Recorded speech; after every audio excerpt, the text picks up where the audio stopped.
Good morning, students.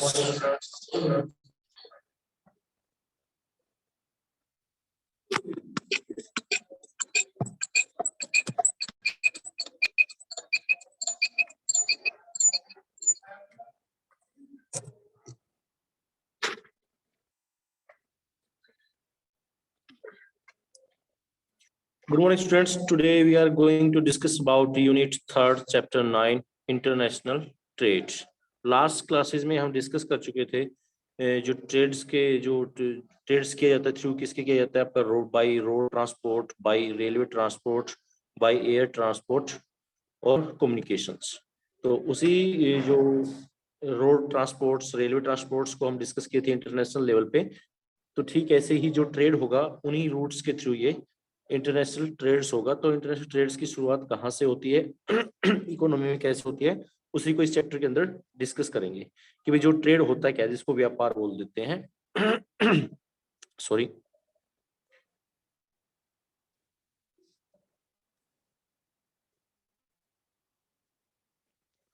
You are already familiar with the term trade as a tertiary activity, which you have studied in chapter 7 of this book. इस chapter का जो इस book का जो 7 chapter था उसमें आप डिस्कस किए थे टर्सरी सेक्टर। तो यहाँ पर जो 3 मेन सेक्टर्स आप डिस्कस कर चुके हैं। फर्स्ट सेक्टर जो था आपका प्राइमरी सेक्टर, जिसमें प्राइमरी एक्टिविटीज होती हैं। तो प्राइमरी एक्टिविटीज कौन कौन सी होती है, जिसमें रॉ मटेरियल्स का जो आपका नेचुरल गुड्स का हार्वेस्टिंग होता है। तो नेचुरल गुड्स का हार्वेस्टिंग कैसे, जैसे एग्रीकल्चर हो गया, क्रॉप हो गया, उसमें जैसे एग्रीकल्चर, फार्मिंग, डेयरी। तो डायरी में के अंदर क्या होता है कि आप देखते हैं कि तो वो, और उसके बाद फिर माइनिंग जैसे कोयल माइनिंग है, पेट्रोल माइनिंग है। तो नेचुरल गुड्स का हार्वेस्टिंग कहलाता है प्राइमरी सेक्टर। और फिर सेकेंडरी सेक्टर्स वो होता है जहां पर रॉ मटेरियल्स को फिनिश गुड में कन्वर्ट किया जाता है। जैसे यहाँ से आपने कि जो फार्म सेक्टर, प्राइमरी सेक्टर से गेहूं लेके आटा बना के बिस्किट बनाया, तो वो जो फैक्ट्री आया जिसमें इंडस्ट्री आ जाती है, वो सेकेंडरी सेक्टर कहलाता है। और टर्सरी सेक्टर वो होता है जिसमें कोई प्रोडक्शन नहीं होता, केवल सर्विसेज होती हैं। तो जिस सेक्टर में सर्विसेज होती हैं, जैसे टीचर आपको टीच कर रहा है, ये एक टर्सरी सेक्टर का एग्जांपल है। यहाँ पर कोई गुड्स का प्रोडक्शन नहीं हो रहा है।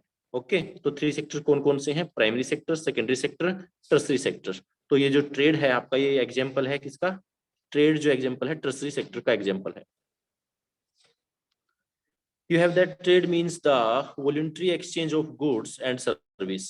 Two parties are required to trade.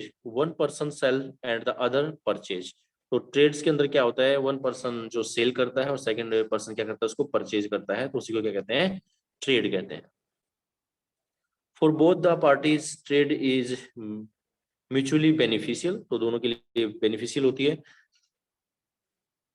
Trade में भी conducted at 2 level, international and national. अगर कोई प्रोडक्ट आपका हरियाणा से यूपी के अंदर जा रहा है या यूपी से राजस्थान में बेचा जा रहा है, तो ये जो ट्रेड कहलाएगा, या जो आपके करनाल से पानीपत, तो ये जो ट्रेड कहलाएगा ये नेशनल ट्रेड कहलाएगा। और जब यही प्रोडक्ट, जैसे पानीपत टेक्सटाइल इंडस्ट्री है, तो यहाँ का प्रोडक्ट अगर लंदन में जाके बेचा जा रहा है, तो ये अदर कंट्री में जा रहा है, तो इसको बोलेंगे इंटरनेशनल। तो ट्रेड जो होते हैं आपके 2 टाइप से होंगे, नेशनल भी होंगे और इंटरनेशनल भी होंगे।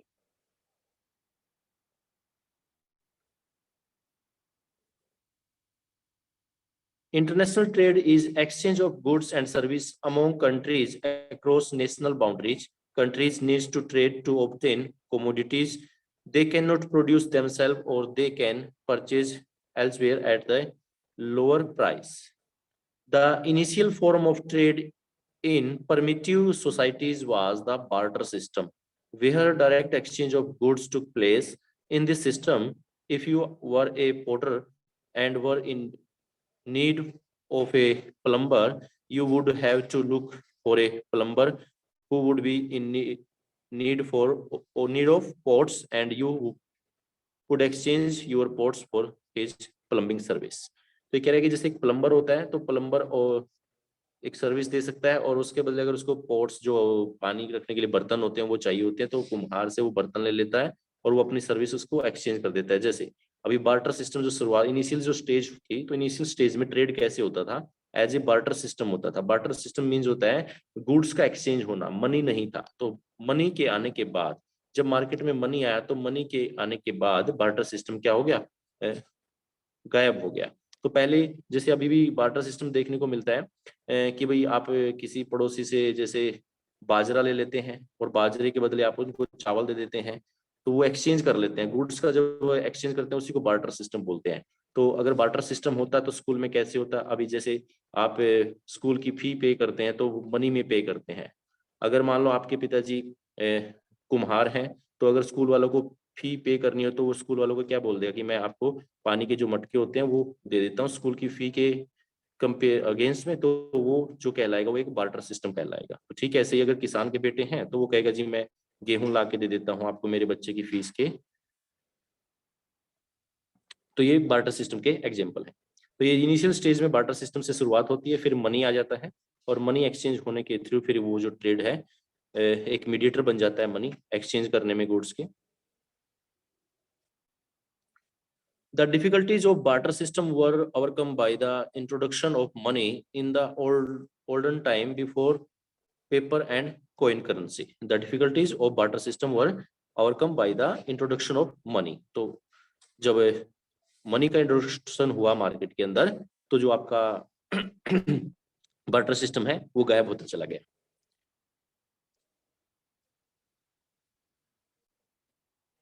Came into being rare objects with very high intrinsic value served as money, like flintstones, obsidian, cowrie shells, tigers, spouts, whales' teeth, dogs' teeth, skins, furs, cattle, rice.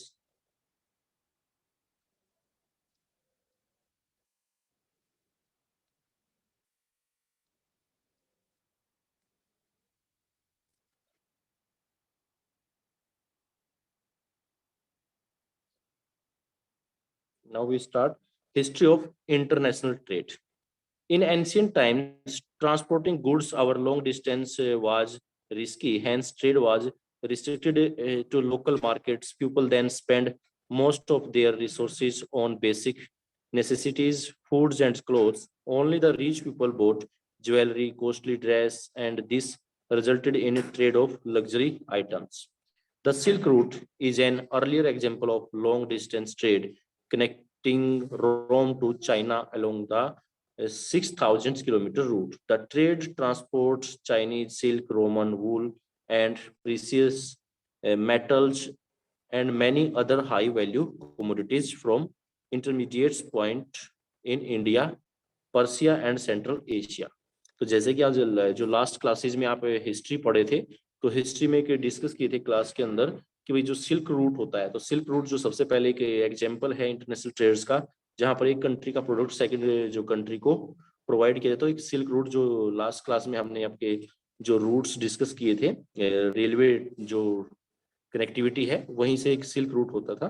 तो silk roots के अंदर वो product जो है Roman से China के की connectivity को शो करता था।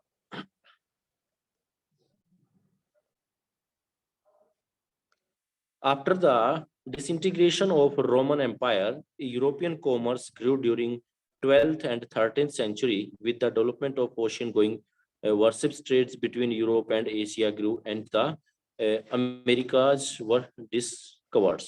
तो जैसे ही नेविगेशन स्टार्ट हो जाता है, तो जो लास्ट क्लास में आप सी रूट्स डिस्कस किए थे, तो सी रूट्स का इन्वेंशन हो जाता है, तो सिल्क रूट्स को छोड़ दिया जाता है और सी रूट्स से ट्रेड होना शुरू हो जाता है। जैसे वास्को डी गामा हिस्ट्री में देखिए, वास्को डी गामा इन्वेंट करता है कि सी रूट्स निकालता है यूरोपियन कंट्री से कनेक्टिविटी के लिए। 15th century onward, the European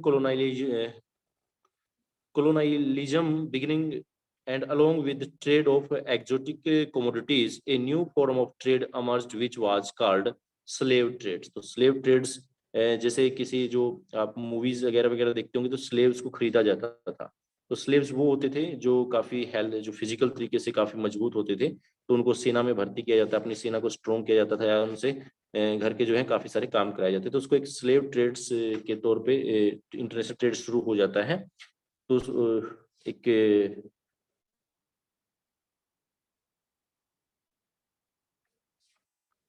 the Portuguese, Dutch, Spaniards and British captured African natives and forcefully transported them to newly discovered Americas for their labor in plantations.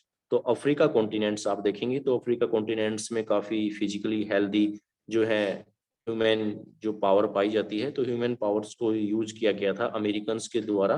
तो यहाँ से उन slave को लेके अमेरिका की तरफ लेके गए और अमेरिका में उनसे प्लांटेशन जो एग्रीकल्चर्स और जो आर्मीज में उनको यूज किया जाता था। तो ये ट्रेड्स होने लग गया। तो स्लेव ट्रेड्स जो स्टार्टिंग होती है सबसे पहले अफ्रीका से स्लेव्स लेके कहाँ तक ले जाए थे, नॉर्थ अमेरिका में पहुंचाए जाते थे।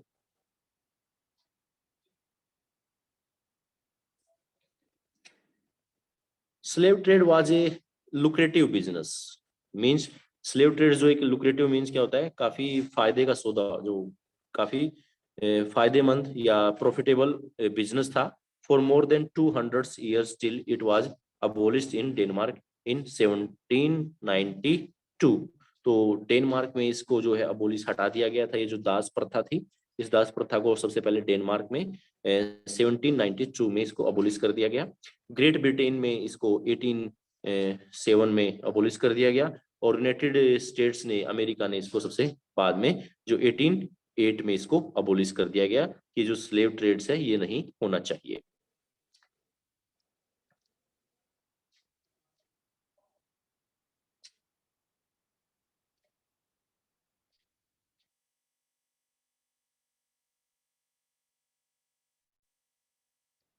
After the Industrial Revolution, the demand of raw materials like grain, meat, wool also expanded. जैसे ही ब्रिटिश कंट्रीज के अंदर इंडस्ट्रियलाइजेशन रिवोल्यूशन आ जाता है, फैक्ट्रियां बहुत ज्यादा बन जाती हैं, तो फैक्ट्रियों में आपको पता ही है रॉ मटेरियल्स की डिमांड बनती है। तो रॉ मटेरियल्स की डिमांड को वो फुलफिल करने के लिए, जिसमें ग्रेन्स की डिमांड बनेगी, मीट्स की डिमांड बनेगी, या जो वूल है उसका डिमांड बनेगा, तो इसीलिए जहां जहां ये रॉ मटेरियल्स देखने को मिलेगा तो वहां से वो लेके आना पड़ेगा, इसीलिए वो ट्रेड शुरू हो जाता है। But their monetary values declined in relation to the manufactured goods. The industrialized nations imported primary product as raw materials and exported the value added finished products back to the non-industrialized nations. In the later half of the 19th century, region producing primary goods were no more important, and industrial nations became each other's principal customers. During the World War First and Second, countries imposed trade tax and quantitative restriction for the first time. During the post-war period, organizations like General Agreement for Tariff and Trade, which later became the World Trade Organization, helped in reducing tariffs.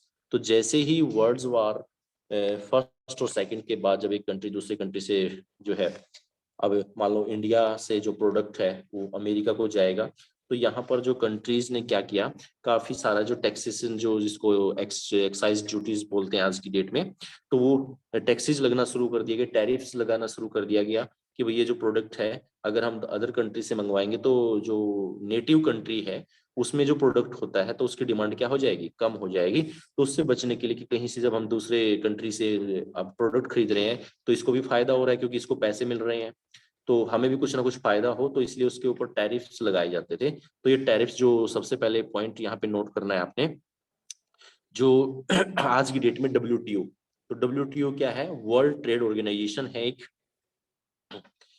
जिसका जो WTO means क्या होता है, अब आपने क्या देखा कि यहाँ पर ट्रेड से रिलेटेड रिलेशन है, तो ट्रेड्स में क्या होता है, गुड्स एंड सर्विसेज। तो गुड्स एंड सर्विसेज का एक्सपोर्ट इंपोर्ट होता है, उसी को तो ट्रेड बोलते हैं।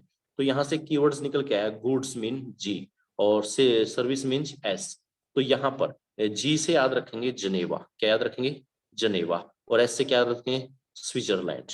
तो ये जनेवा में, स्विट्जरलैंड के जनेवा में क्या है, इसका हेडक्वार्टर है, याद रहेगा। तो डब्ल्यूटीओ वर्ल्ड ट्रेड ऑर्गेनाइजेशन है जो आज काम कर रहा है। इससे पहले इसका नेम क्या था, तो इससे पहले जो डब्ल्यूटीओ के बनने से पहले इसका नाम क्या था, journal agreement for tariff and trade, which letter become WTO.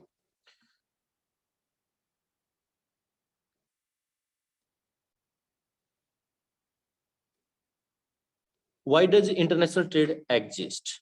जो इंटरनेशनल ट्रेड है वो आज क्यों है, क्या जरूरी है, क्या उसके फायदे हैं, क्या उसका नुकसान है, मेरिट और डिमेरिट्स क्या होंगी उसकी, उसी को डिस्कस करेंगे। International trade is the result of specialisation in production. International trade is the result of specialisation in production. It benefits the world economy. It benefits the world economy if different countries practice specialization and division of labor in the production of commodity or provision of services. Each kind of specialization can give rise to trade. Thus, international trade is based on the principle of comparative advantage, complementary and transferability of goods and service, and in principle should be mutually beneficial to the trading partner. In modern time, trade is the basis on the world's economic organization and is related to the foreign policy of nations with well-developed uh, transportation and communication system. No country is willing to forego and benefits derived from participation in international trades.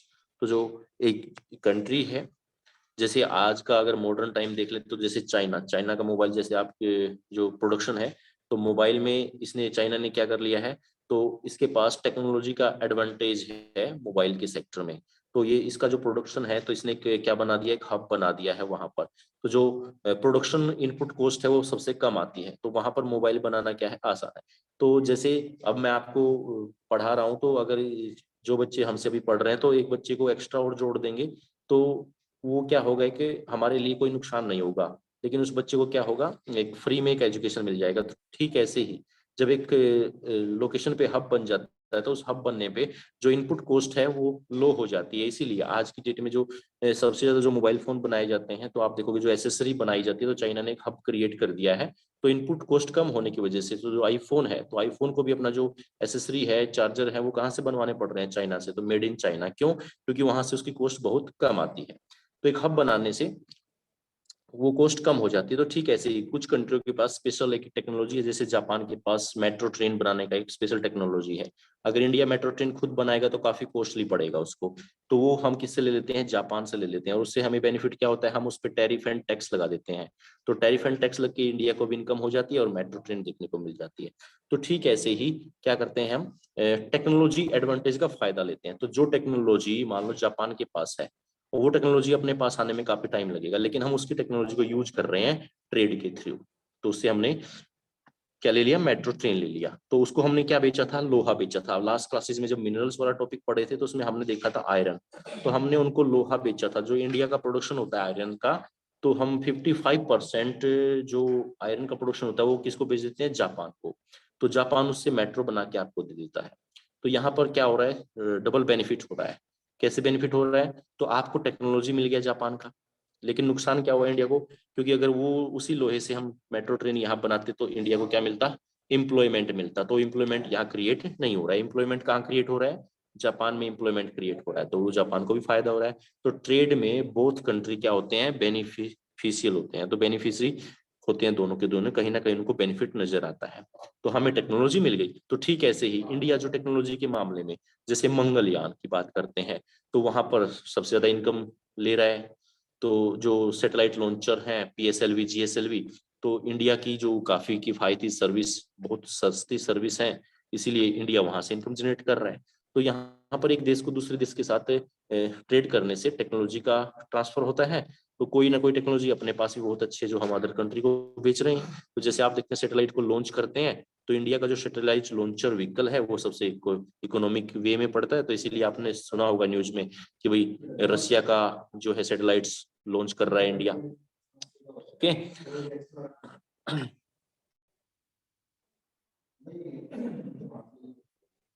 basis of international trade different in a national resource. The world's nation resources are unevenly distributed because of a difference in their physical makeup, geology, relief, soil and climate. तो जो basis होते हैं international trade के क्या होते हैं, difference in national resource. तो भाई सभी जो हम कंट्रीज की बात करते हैं तो किसी कंट्रीज में जैसे इंडिया और चाइना को अगर देखें तो जैसे राइस कल्टीवेशन में, व्हीट कल्टीवेशन में नंबर 1 चाइना, नंबर 2 आपका इंडिया। तो ऐसे कोई लोकेशन ऐसी होगी जहां पर एग्रीकल्चर इकोनॉमी होगा तो वो एग्रीकल्चर सेक्टर में प्रोडक्शन दे पाएगा। इसमें जो फर्स्ट पॉइंट है वो है geological structure. It determines the mineral resource base and topographical differences ensure diversity of crops and animals raised. Lowlands have greater agricultural potential. Mountains attract tourists and promote tourism. तो जैसे geological structure की बात करते हैं, जैसे हरियाणा, हरियाणा तो एक plain region है। तो हरियाणा में आप क्या देख रहे हैं भाई, क्रॉप है, एग्रीकल्चर से हरियाणा वालों को इनकम कहाँ से जनरेट हो रही है, प्राइमरी सेक्टर एग्रीकल्चर से। वहीं आप हिमाचल प्रदेश में चले जाओ तो हिमाचल प्रदेश कैसा है, माउंटेन एरिया है। तो उन वो लोगों को कैसे इनकम जनरेट हो रही होगी, तो वहां तो ना तो राइस कल्टिवेशन हो रहा है ना व्हीट कल्टिवेशन हो रहा है। तो उनको इनकम कहाँ से, उन्होंने हिल स्टेशन बना दिए गए हैं तो वहां टूरिज्म से इनकम जनरेट हो रही है। तो टूरिज्म किसका एग्जाम्पल है, टूरिज्म आपका टर्सरी सेक्टर का एग्जांपल है। और हरियाणा में जो एग्रीकल्चर किसका सेक्टर है, प्राइमरी। तो हरियाणा वालों की इनकम किससे आ रही है, प्राइमरी सेक्टर से आ रही है। हिमाचल प्रदेश वालों की इनकम कहां से आ रही है, टर्सरी सेक्टर से आ रही है। पॉइंट क्लियर है। तो नेक्स्ट है मिनरल रिसोर्स। तो नेक्स्ट पॉइंट है ट्रेड्स कैसे वेरीफाई करता है, वो है mineral resource. They are unevenly distributed the world over. The availability of minerals resource provide the basis of industrial development. तो मिनरल रिसोर्स किसके पास है, जैसे जब इंडिया की बात करते हैं तो इंडिया के पास जब रिसोर्स देखे थे हमने तो एक स्पेशल लोकेशन, ये वाली लोकेशन जो प्लेटू रीजन है, तो जहां प्लेटू रीजन है उस प्लेटू रीजन के अंदर मैक्सिमम आपको मिनरल्स देखने को मिलेंगे। तो यहाँ वाले ये वाला इलाका, तो और मिनरल्स में मैक्सिमम जो इनकम जनरेट करता है इंडिया, कौन से मिनरल से करता है, आयरन से करता है। पॉइंट क्लियर है। फिर उसके बाद नेक्स्ट है क्लाइमेट कंडीशन। अब क्लाइमेट कैसा है, it influences the type of flora and fauna that can survive in a given region. It also ensures diversity in the range of various products. For example, wool production can take place in cold region. Banana, rubber and cocoa can grow in tropical region. तो ये climate condition define करती है। जैसे जब India की climate condition देखते हैं तो इंडिया के क्लाइमेट कंडीशन में आप देखेंगे जैसे चाय, तो चाय की जब हम बात करते हैं टी प्रोडक्शन कहाँ देखने को मिलेगा, तो टी प्रोडक्शन वहां देखने को मिलेगा जहां पर मैक्सिमम रेनफॉल होता होगा। तो मैक्सिमम रेनफॉल यहाँ पे आप देखते हैं मासिन राम, ये वाली लोकेशन या वेस्टर्न कोस्ट पे, तो यहाँ पर टी प्रोडक्शन देखने को मिलेगा। हरियाणा में टी प्रोडक्शन थोड़ी ना देखने को मिलेगा, ठीक है। तो कोको जो है आपकी, कोको मीन्स क्या होता है, जो कॉफी होती है, तो कॉफी प्रोडक्शन भी यहाँ देखने को मिलेगा। तो ये फैक्टर काम करते हैं। नेक्स्ट फैक्टर जो काम करता है वो फैक्टर है आपका पॉपुलेशन फैक्टर, कि भाई पॉपुलेशन कहाँ पर है। तो यहाँ तक आप डिस्कस कर चुके हैं। हम जो टॉपिक कवर कर रहे थे इंटरनेशनल ट्रेड टॉपिक है हमारा, यूनिट 3 है, चैप्टर 9 है। इसमें इंटरनेशनल ट्रेड्स की जो शुरुआत होती है, बार्टर सिस्टम कीवर्ड्स डिस्कस किए हैं।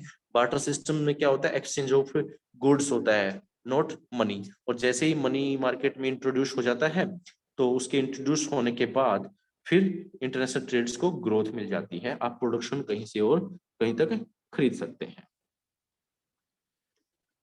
तो स्टूडेंट्स अपनी फेयर नोटबुक साथ के साथ मेंटेन करते रहिएगा, क्योंकि पार्ट्स हम